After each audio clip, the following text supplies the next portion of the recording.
Make some noise for Isaac. Yes. Isaac, take it away. You all know who I am. I'm the guy that George Michael wrote the song Last Christmas about.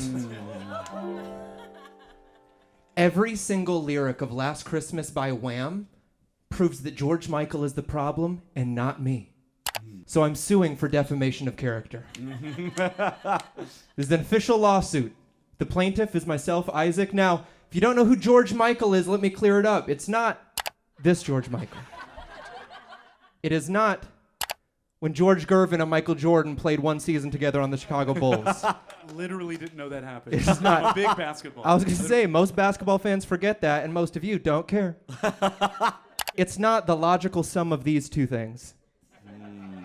It's not this George Michael, which can be summed up like this. It is this George Michael, a monster. Every single lyric of Last Christmas proves that George Michael is unhinged, manipulative, and a womanizer. What do you call a gay womanizer? A whammanizer. I am a victim of whammanizing. All right, let's start with the premise. Last Christmas, I gave you my heart, but the very next day, you gave it away. This year, to save me from tears, I'll give it to someone special. So he's singing, he's pretending he's a man scorned. He's pretending I did him wrong. And then he goes, I'll give it to someone special. First of all, rude. Let's start at the end of the song, because you know what unhinged people do? Like, you know how in Michael Jackson's Billie Jean, the whole time you're like, yeah, that girl's trying to trap him, and it's not his son. And then he's like, the eyes look like mine, and it's like, why'd you say that line, Michael? Now you're wrong. So, like, let's start at the end of the song, all right? At the end of the song, he says, I thought you were here to stay. How could you love me for a day? Now, he's not just using poetic license. We knew each other for one day. The entire song is about one day. He writes this whole song after one day. So now let's go back to the beginning, right? It says, once bitten and twice shy, I keep my distance, but you still catch my eye. Tell me, baby, do you recognize me? Well, it's been a year. It doesn't surprise me. So, ladies and gentlemen of the jury, by his own admission, it was such a flash in the pan that there was no expectation of remembering him a year later, which makes it crazy that he called me baby a year later. I haven't seen you for a year. We had one night together. You're calling me baby and admitting that after a year, it shouldn't be surprising to recognize you. Next lyric. First of all, he said I had a soul of ice, not nice.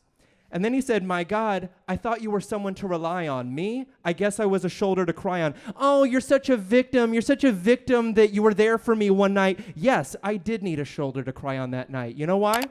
Last Christmas came out in 1984, so this night occurred in Christmas of 1983 when we were all still reeling from the series finale of MASH.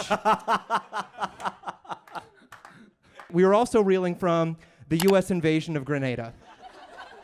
So I was emotionally vulnerable in this moment, okay? I needed you. I cried on your shoulder, right? And here's what you do. You send me a Merry Christmas card. Merry Christmas. I wrapped it up and sent it with a note saying, I love you, and I meant it. After one night, you're dropping I love you, and you meant that? It's been one night, George Michael. You crazy hoe. You know what's not in the lyrics?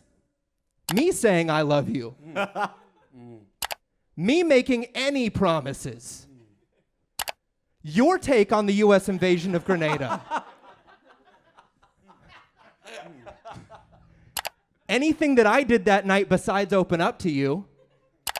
And puns. I just like when they're in lyrics. All right, so he then, after the I love you and I meant it line, says, now I know what a fool I've been, but if you kissed me now, I'm sure you'd fool me again. Trying to rope me back in, tempt me with a kiss, put that imagery in my head. Everyone knows that is classic manipulator language, am I right? But not only that, he's like, oh, I'll bet you could fool me again, as if he actually wants me.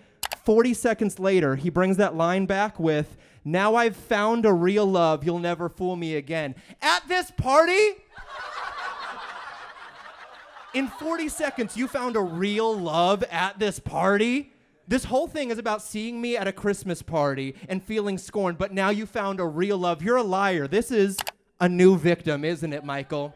This is a pattern that you've been doing, Michael. I know what your game is, all right? And then the outro is just a bunch of la la la's. Because you've been living in la la land, you are Delulu, and here's the thing. Here's what makes it worse.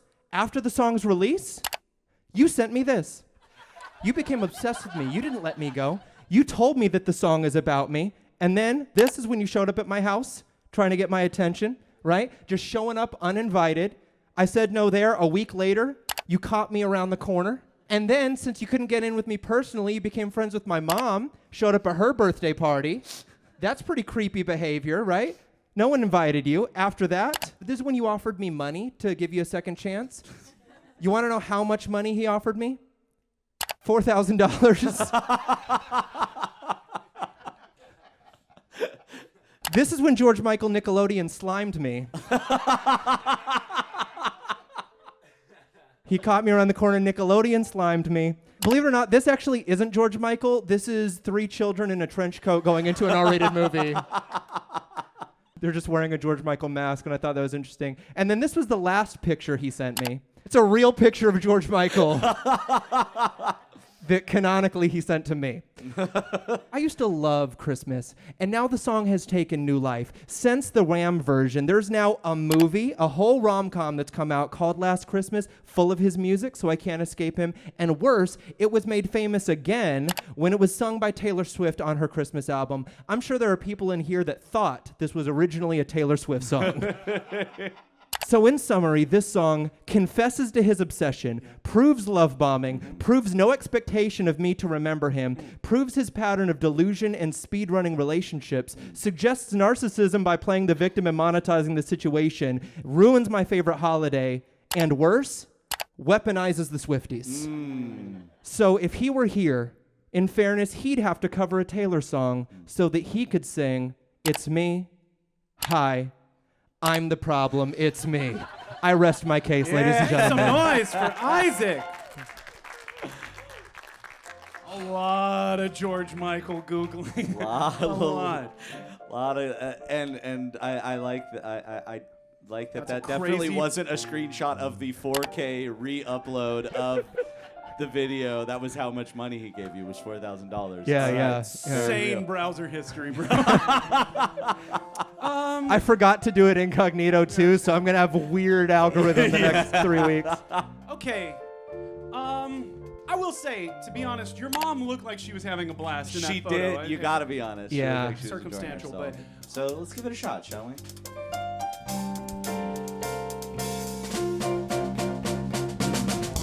Yeah, they just brought out the tree. Love, well, it has found me. But you know what I'm about to think. I don't know how to set healthy boundaries. Last Arbor Day, I gave you a hat, and the very next day, you gave back my hat. Next Arbor Day, instead of a hat, maybe a tasteful bandana. Yeah, I can rap right. That was mad tight. You trimmed the tree, get it lit, but they're all gas lights. Yeah, I just gotta know when I spit this, when I lift this. I need to wrap this relationship up. It's not so gifted. Last Cinco de Mayo, I gave you a hat, and the very next day, you gave back that hat. Next year, maybe I'll notice it wasn't sensitive because that hat was a sombrero. Oh yeah, you know what's coming, you know what I'm stopping. Yeah, they said for Christmas, got some love bombing. But after that, so you'll notice how we airing this. Next year, I'll go see a therapist. Yeah, so you're scared of me, so they barely me, so I'm getting wealth. The best gift for me would probably be 1-year subscription to Better Health. Last Boxing Day, I gave you some gloves, and the very next day, you gave back those gloves. Next year, instead of some gloves, let's all just do it barehanded. Last Boxing Day, I gave you a book that told you Boxing Day isn't about boxing. This year, I'll give you another book that says the true meaning of Boxing Day. Last Purim, I gave you a bike, and the very next day, you rode on that bike. Next Purim, instead of a bike, I'll give you a helmet because you still kept it and you've lost 10 pounds. Listen, the holidays are tough for everybody, but especially us two guys. One who's never been to a psychiatrist and one who's just sort of going down a calendar, reading each holiday as it comes down on Google.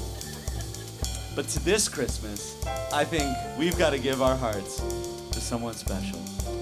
Yeah. Give it to Jesus. And this Christmas will be a very healthy Christmas with boundaries. Yeah. Said this Christmas will be a very healthy Christmas With G.O.D. G.O.D. and boundaries. Thanks so much for Manny, everybody. Thanks so much for Isaac. Oh my goodness, y'all. Thank you so much for rocking with us at Lyrical Miracle.